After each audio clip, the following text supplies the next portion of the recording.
আন্দোলনৰ যদি ৰাজনৈতিক লক্ষ্য বিদেশীৰ পৰা অসমক মুক্ত কৰা আছিল, অসম আন্দোলনৰ অৰ্থনৈতিক লক্ষ্য আছিল অসমখনক স্বাৱলম্বী হিচাপে নিৰ্মাণ কৰা। মই অসমীয়া যুৱক যুৱতীক আহ্বান জনাম, স্বাৱলম্বিতাৰ পথেৰে খোজকাঢ়ি আমি জাতিটোক নিজৰ ভৰিৰ ওপৰত নিজে থিয় কৰাব লাগিব। অসম আন্দোলনৰ পিছত আমি আত্মনিৰ্ভৰশীলতাৰ পৰা বহু দূৰ আঁতৰি গলো।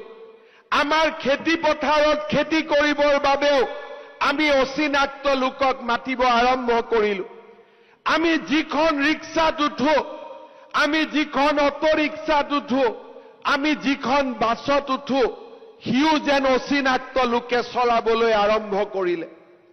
অচিনাক্ত লোকে অসমৰ অৰ্থনীতিটোক নিজৰ হাতলৈ লৈ যাব আৰম্ভ কৰিলে। অসমৰ যুৱক যুৱতীসকলে অসমীয়াক সেই অচিনাক্ত লোকসকলৰ পৰা ৰক্ষা কৰিব লাগিব। আমাৰ মাটি, আমাৰ খেতি, আমাৰ উদ্যোগ আমি নিজৰ ভৰিৰে আকৌ এবাৰ আমি নিজৰ ভৰিত নিজক থিয় কৰাব লাগিব।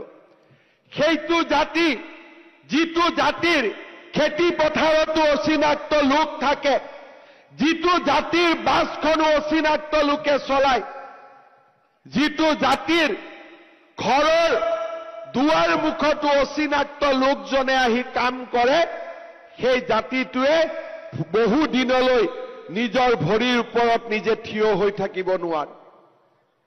আবেগেৰে এটা জাতিৰ নিৰ্মাণ কেতিয়াও হ'ব নোৱাৰে।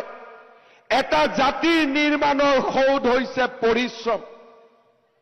আবেগেৰে নহয়, এটা জাতিৰ নিৰ্মাণৰ সোণালী সৌধ হৈছে বিবেক।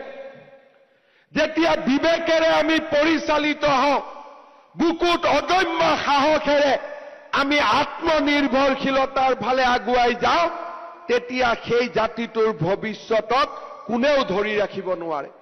মই অসমৰ যুৱক যুৱতীসকলক আহ্বান জনাম,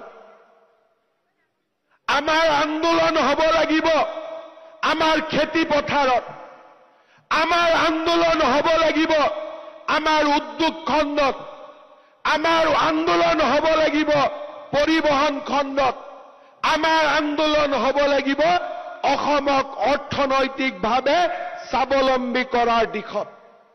আজিৰ নতুন অসমীয়াই বন্ধ ধৰ্ণা পিকেটিঙৰ আন্দোলনক সমৰ্থন নকৰে। সেই আন্দোলন আমাক লাগে, যি আন্দোলনে অসমৰ পৰা অচিনাক্ত লোকসকলক আঁতৰি যাবলৈ বাধ্য কৰিব।